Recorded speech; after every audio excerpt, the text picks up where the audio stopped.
Okay, next is question number 6. Question number 6 is 5.5 meter length of string has mass of 0.035 kg. If the tension in the string is 77 Newton, the speed of the wave on the string is. Okay यहाँ पे बहुत simple concept use करनी थी आपको। यहाँ पे velocity is equal to root of T by M, यही use करना था।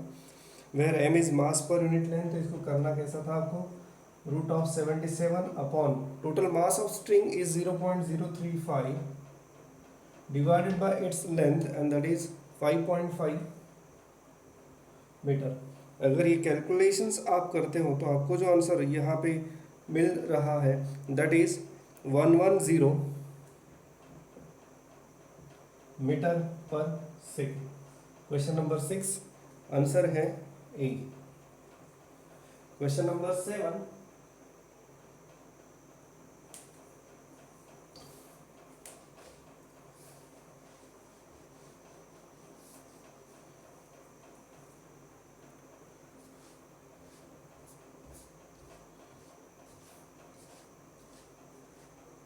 question number 7 is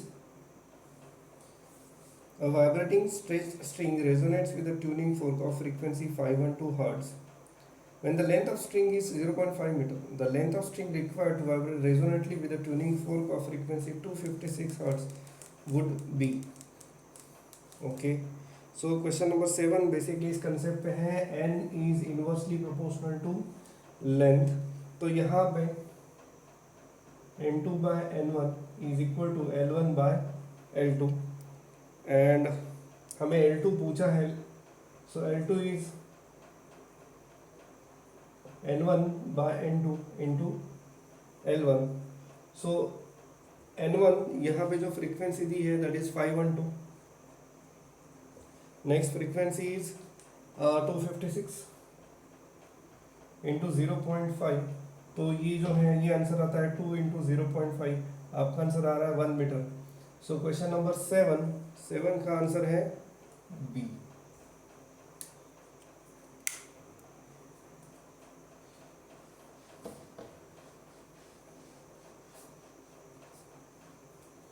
next is question number 8। A stationary wave is produced on a stretched string which is 1.5 meter long on a fixed at its ends. If 6 loops are formed on the string, then the wavelength of the wave is 6 loops form हो रहे हैं। तो 6 loop, एक loop रहता है lambda by 2 length का, तो 6 loop है तो 6 into lambda by 2 is equal to 1.5 metre. एक लूप की जो लेंथ रहती है वो रहती है लैम्डा बाय 2, 6 लूप है तो 6 into lambda by total length is 1.5 metre. तो यहाँ से आपको जो लैम्डा मिलता है that is 3/6, that is equal to 0.5 metre. 8th question उसका जो आंसर आ रहा है दैट इज 0.5 मीटर, यानी ऑप्शन ए। क्वेश्चन नंबर 8 उसका है answer A. Next is question number 9।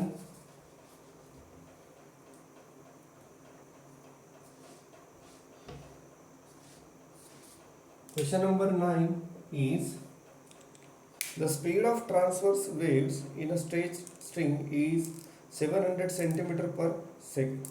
If the string is 2 meter long, the frequency with which it resonates in fundamental mode is। ठीक है, तो क्वेश्चन नंबर 9 में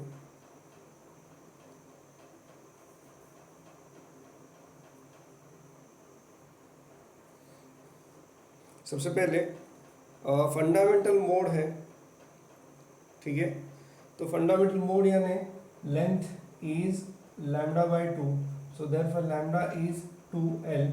अब length of string मेरे ख्याल से दी है and that is 2 metre, so lambda is 2 into 2 4 metre. यहाँ पे आपको वेवलेंथ मिल गई है, फ्रीक्वेंसी पूछी है, वेलोसिटी दी है, वेलोसिटी इज 700 सेंटीमीटर पर सेकंड, तो यानी 7 मीटर पर सेकंड।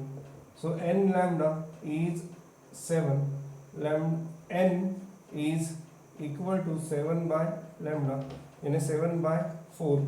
आपका जो आंसर आ रहा है question number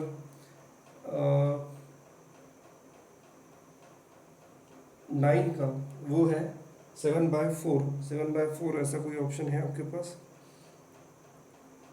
yes, it is option B.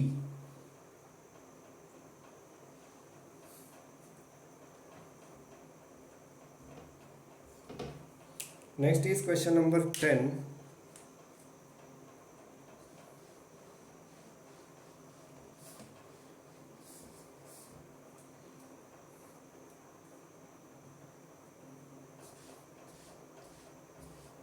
So question number 10 is, in order to increase the frequency of transverse vibration of stretched wire by 50%, its tension must be increased by। ठीक है, आपको frequency बढ़ानी है 50% से, यानी मैं यहाँ पे बोल सकता हूँ कि N2 is N1 plus 50/100 N1, या नहीं ये 150/100 N1।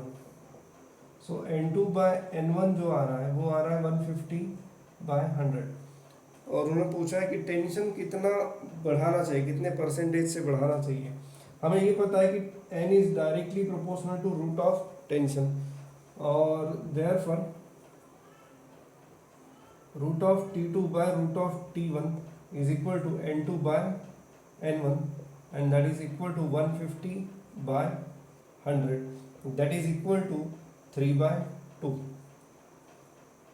और T2/T1 यहाँ पे आपको मिल जाता है, स्क्वायर करोगे दोनों तरफ तो ये मिल जाएगा आपका 9/4। So T2 is equal to 9/4 T1। अब उन्होंने पूछा है कितना परसेंटेज इंक्रीज चाहिए, तो परसेंटेज इंक्रीज यानी उन्होंने पूछा है T2 माइनस T1/T1 इंटू 100, ये पूछा है। हमें T2 पता है, T2 इज 9/4 T1, तो ये वैल्यू अगर आप यहाँ पुट करते हो तो आपको जो परसेंटेज में आंसर मिलेगा दैट इज इक्वल टू 125%, यानी क्वेश्चन नंबर 10 उसका जो आंसर आ रहा है that is option C. Question number 11।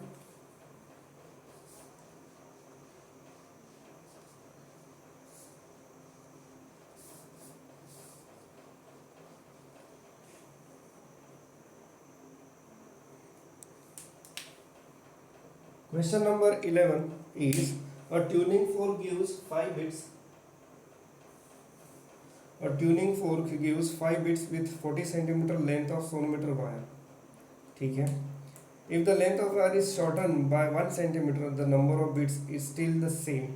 The frequency of fork is 5 bits मिल रही है, 40 centimeter लेंथ थी तब, जब length is shorten by 1 centimetre तो initial length L1 is 40, final length shorten by 1 centimetre, तो ये आ जाएगी 39 सेंटीमीटर। मैं बात करूँ क्वेश्चन नंबर 11 की, ठीक है। So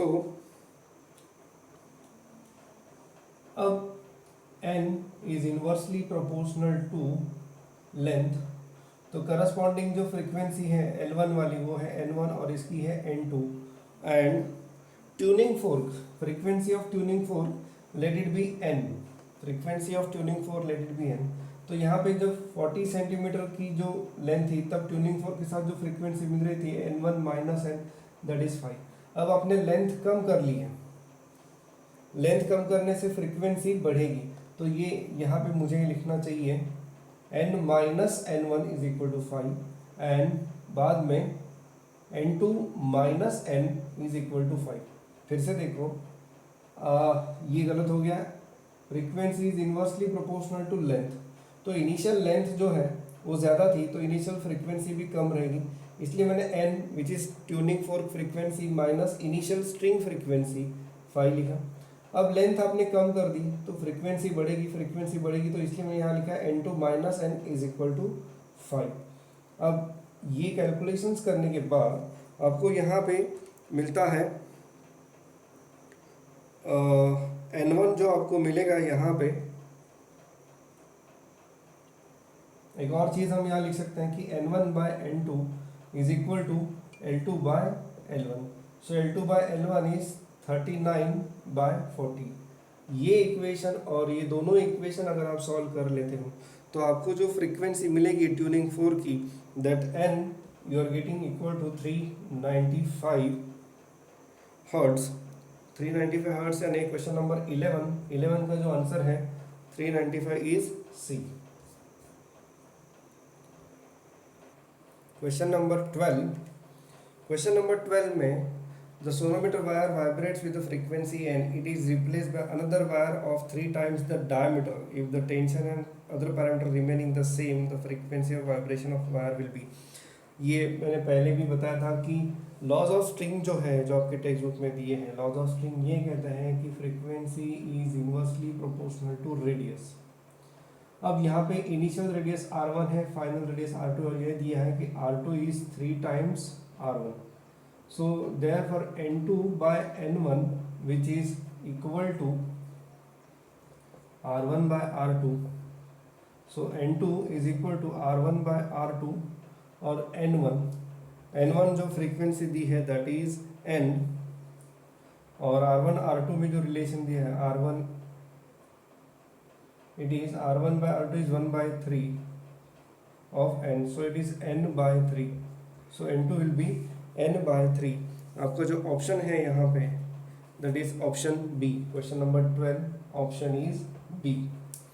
next is question number 13।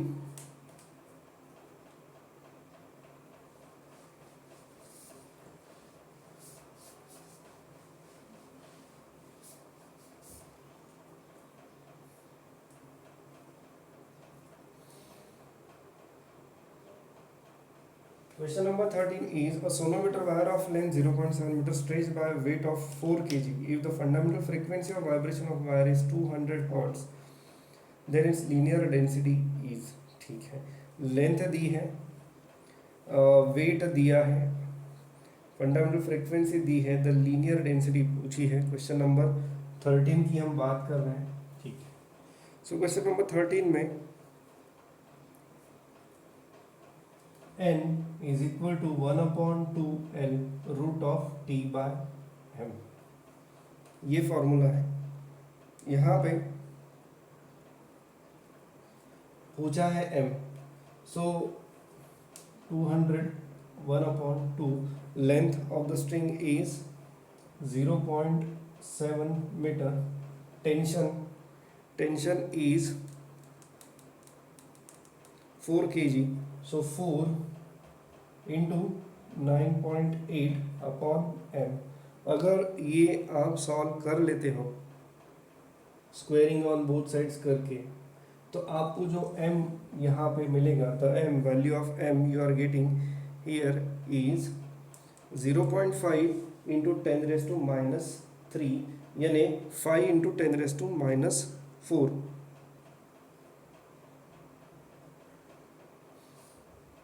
Thirteen का जो आंसर आपका आ रहा है that is C.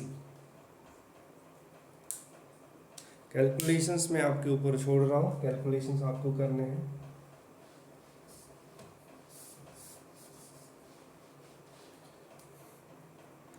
Next question number 14। Question number 14 में if we add 8 kg weight load through the hanger of sonometer, ठीक है, the fundamental frequency becomes 3 times of its initial value. The initial load in the hanger was। ठीक है, तो question number 14 में आपको जो second frequency है that is 3 times initial frequency ये दिया है, और हमें पता है कि n is directly proportional to root of tension, यानी मैं ये बोल सकता हूँ कि n is directly proportional to root of mass in the pan, क्योंकि it is t is mg, तो यहाँ पे g कांस्टेंट है, तो मैं डायरेक्टली बोल सकता हूँ कि n is directly proportional to weight of rather mass in the pan. तो n1 proportional to m and n2 proportional to root of m plus 8। तो अगर मैं रेशो लेता हूँ n2 bye n1 is equal to root of m plus 8 upon root of m, here n2 bye n1 is 3 root of m plus 8 upon m। अगर मैं दोनों तरफ square कर देता हूँ तो यहाँ पे जो मुझे m की वैल्यू मिलती है दैट इज इक्वल टू 1, यानी मेरा जो आंसर यहाँ पे आ रहा है दैट इज 1 kg वेट। यानी ऑप्शन है क्वेश्चन नंबर 14 का जो ऑप्शन मुझे मिल रहा है that is B.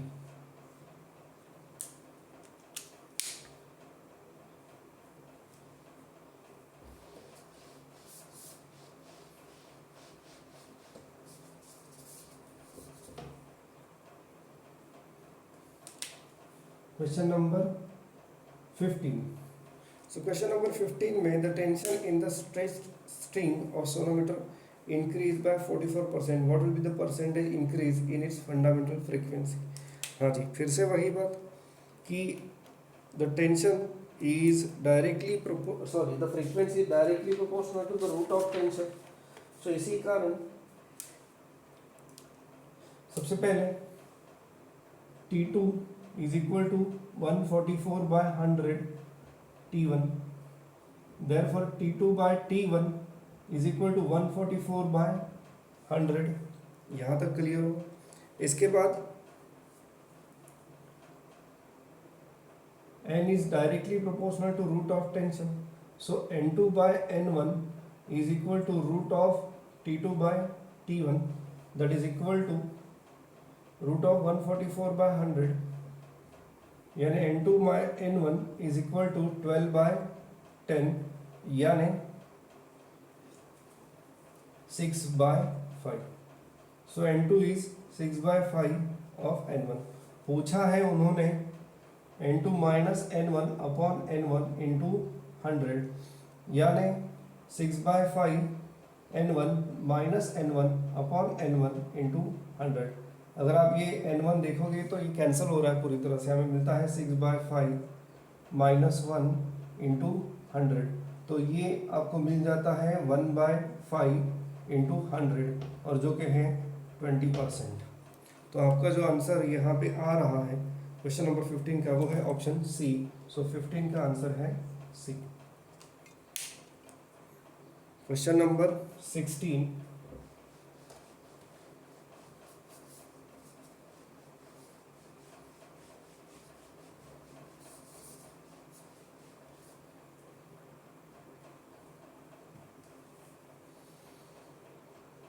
Question number 16 है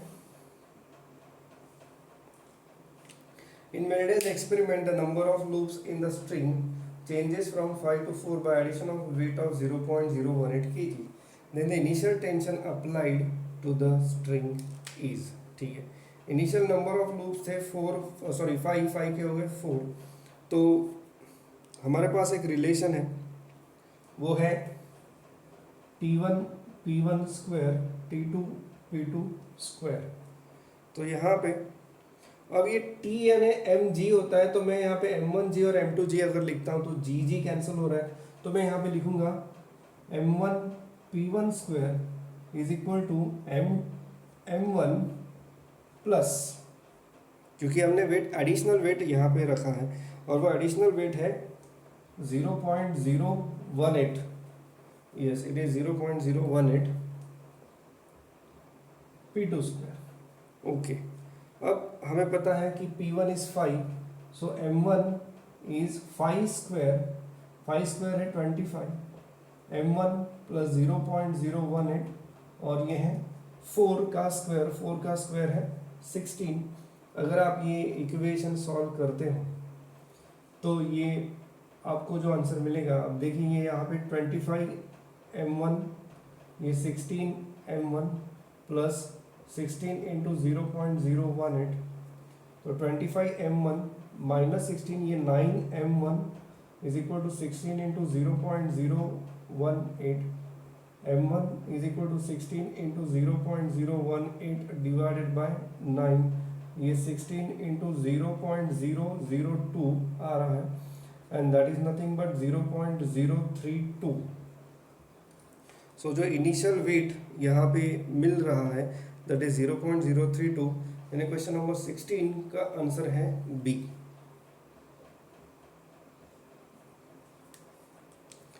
नेक्स्ट इज क्वेश्चन नंबर 17।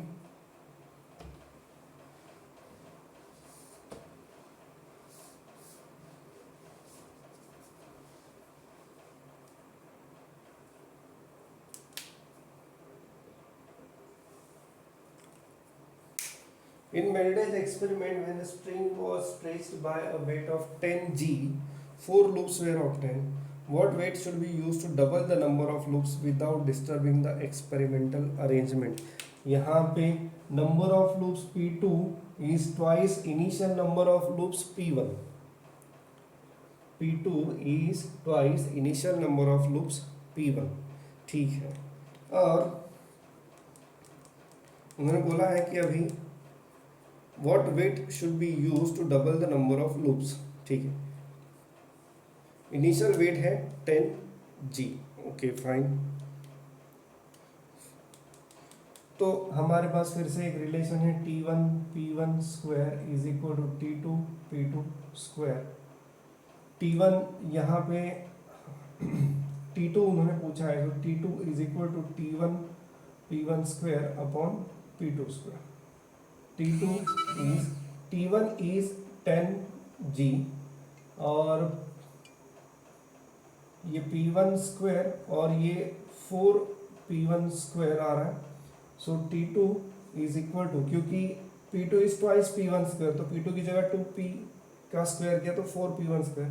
मुझे यहाँ पे वैल्यू मिल रही है 10g/4, तो मुझे आंसर मिल रहा है 2.5 g। तो ये जो क्वेश्चन है, क्वेश्चन नंबर 17 का आंसर आ रहा है 2.5 g। 2.5 g यानी ऑप्शन ए, क्वेश्चन नंबर 17 उसका आंसर आ रहा है ए।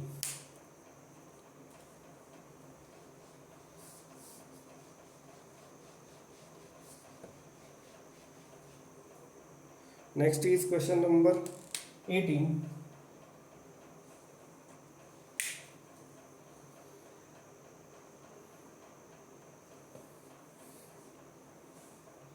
The fundamental frequency of closed organ pipe is 50 Hz. The frequency of third overtone is, अब closed pipe है तो closed pipe की जो fundamental frequency दी है वो 50 Hz है, और third overtone उन्होंने पूछा है। So third overtone जो रहेगा that will be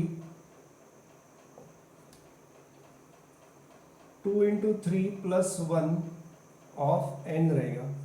ये थर्ड ओवरटोन 2p + 1 रहता है वो, सो 2p + 1 ऑफ n, सो ये रहेगा 7 टाइम्स n, तो 7 इंटू 50, आपका आंसर है 350 हर्ट्ज। तो जो थर्ड ओवरटोन रहेगा दैट विल बी 350 हर्ट्ज। तो 18 का जो आंसर मिल रहा है, 18 का आंसर है option D. Next question number 19।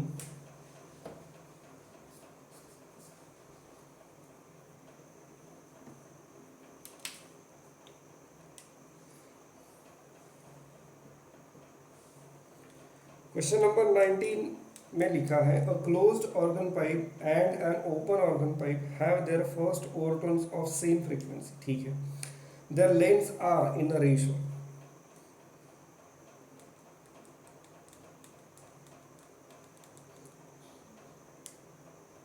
First overtone, अब यहाँ पे क्लोज्ड पाइप का जो overtone, let NC be the fundamental frequency of closed pipe and NO be the fundamental frequency of open pipe. NC be the fundamental frequency of closed pipe, NO be the fundamental frequency of open pipe. अब दोनों का जो first overtone है वो same है, यानी अगर close pipe है तो क्लोज पाइप का जो ओवरटोन रहता है वो 3 टाइम्स NC रहेगा, and this is equal to first overtone of open pipe that is 2NO। So therefore NC by NO is 2/3। ठीक है, उन्होंने पूछा है ratio of length of pipe, तो ratio of length of pipe, अब हमें पता है कि NC is equal to V/4 LC and NO is V by 2LO. LC is length of closed pipe, LO is the length of open pipe. ये दोनों values अगर मैं यहाँ पुट कर देता हूँ, so V by 4LC divided by V by 2LO is equal to 2 by 3.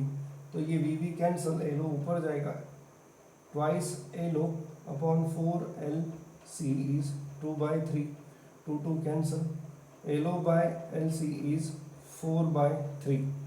ये LO by LC जो है वैल्यू वो आ रही है 4 by 3. तो 4 by 3. अब यहाँ पे रेशो जो दिया है क्लोज्ड एंड ओपन पाइप, इस तरह से सीक्वेंस मेंशन किया है.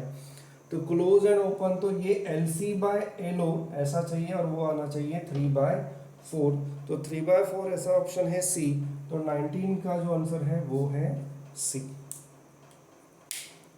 याद रहे यहाँ पे LO by LC आंसर नहीं रहेगा, क्योंकि जो सीक्वेंस उन्होंने मेंशन किया है closed and open, so that's why it should be LC by LO and it is equal to 3 by 4. Question number 20.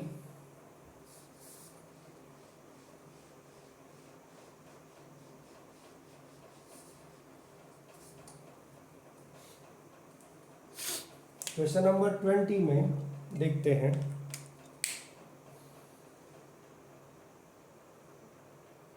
a tube closed at one end and containing air produces when excited the fundamental note of 512 Hz.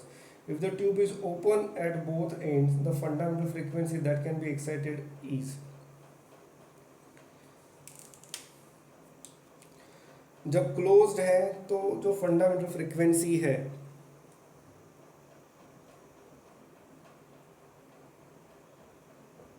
That is 512 close. अब अगर open है तो open के लिए हमें पता है कि V by 2L रहता है, और ये ओपन वाली फ्रीक्वेंसी उन्होंने पूछी है. ये इन दोनों को अगर मैं कंपेयर करता हूँ तो पता चलता है कि V by 2L और ये है V by 4, this is half of this. यानी मैं अगर यहाँ से सिर्फ V by L की वैल्यू निकालता हूँ तो V by L is 512 into 4. So NO is 1 by 2 V by L, that is 1 by 2 into 512 into 4. So 512 into 2. तो ये जो आंसर आ रहा है आपका क्वेश्चन नंबर 20 का, तो क्वेश्चन नंबर 20 का जो आंसर है दैट इज 1024. 1024 यानी आपका ऑप्शन है ए. क्वेश्चन नंबर 20 आंसर है ए. Question number 21.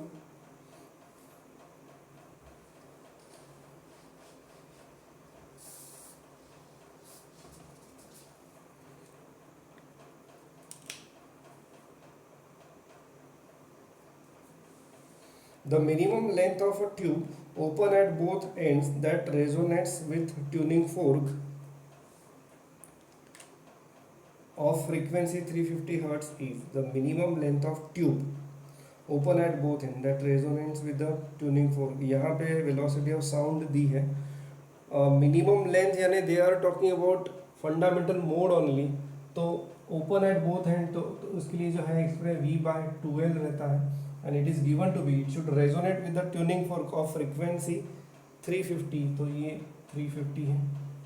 अब उन्होंने पूछी है लेंथ, तो सबसे पहले वेलोसिटी दी है. Velocity of sound is given, that is equal to 350. So therefore 350 by 2L is equal to 350. तो therefore L is equal to 1 by 2 metre. तो आपका जो आंसर यहाँ पे आना चाहिए वो है ऑप्शन बी. 21 का जो आंसर है वो है बी. Question number 22.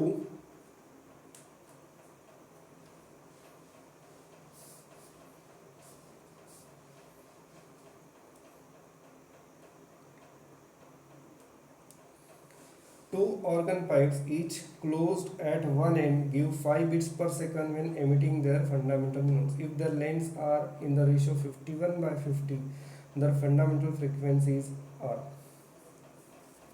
दोनों closed at one end है, और दोनों 5 बिट्स दे रहे हैं, दोनों का जो लेंथ का जो रेशियो है वो दिया है। बात कर रहे हैं question number 22, L1/L2 is equal to कितना दिया है 51/50, ठीक। और दोनों जो है, अब ये हमें पता है कि इट इज N2/N1, क्योंकि it is inversely proportional to length, frequency is inversely proportional to the length of pipe, so N2/N1 is 51/50। और दूसरी चीज़ हमें दी है कि दोनों अगर एक साथ साउंड जनरेट करते हैं तो N2-N1 इज इक्वल टू 5। तो अगर मैं इससे N2 is equal to 51/50 N1 यहाँ सब्स्टिट्यूट करता हूँ तो 51/50 N1 minus N1 is equal to 5। तो यहाँ से जो मुझे मिलता है आंसर वो है N1/50 and that is equal to 5। So N1 is 250, N1 is 250 and N2 जो मुझे मिलेगा दैट इज 255। तो इस प्रकार से आंसर है हमारा ऑप्शन ए। सो 22 का जो आंसर आ रहा है that is A.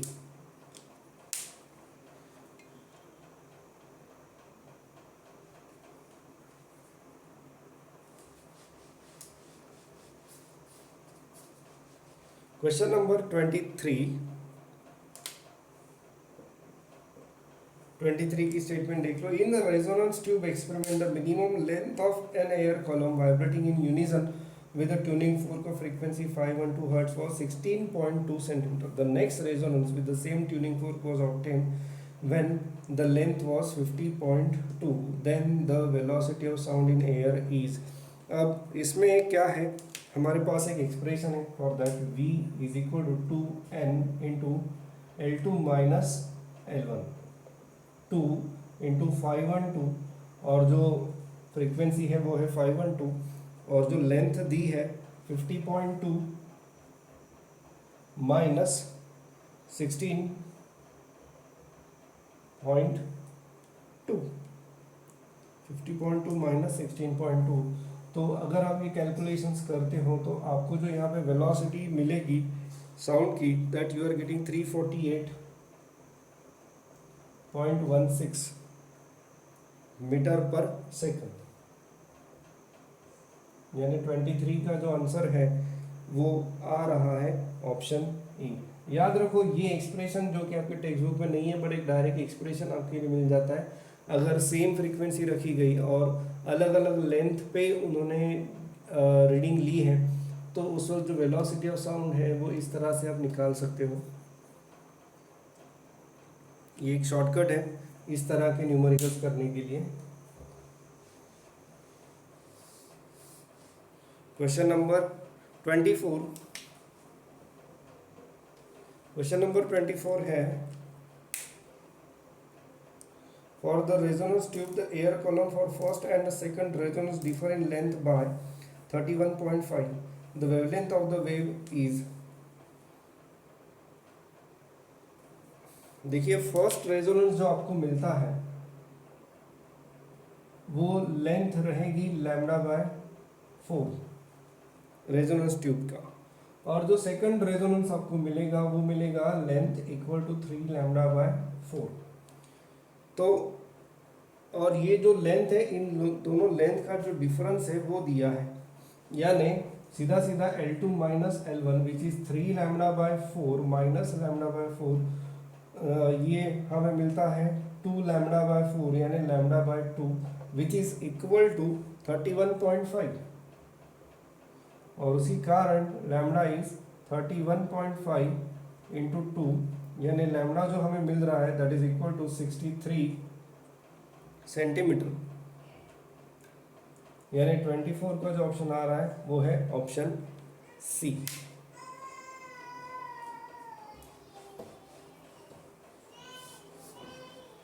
Next is question number 25। Question number 25 is, in resonance tube using a tuning fork of frequency 325 Hz, the first two resonance lengths observed at 25.4 and 77.4, the end correction is. यहाँ पे end correction का formula है, ये आपको याद रखना पड़ेगा. E is equal to L2 minus 3L1 upon 2. L2 minus 3L1 upon 2. So ये 77.4 minus 3 into 25.4 divided by 2.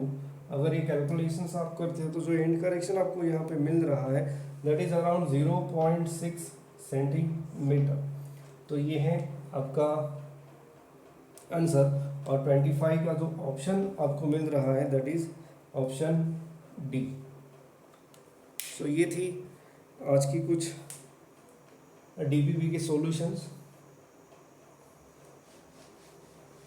Our next topic will be kinetic theory of gases.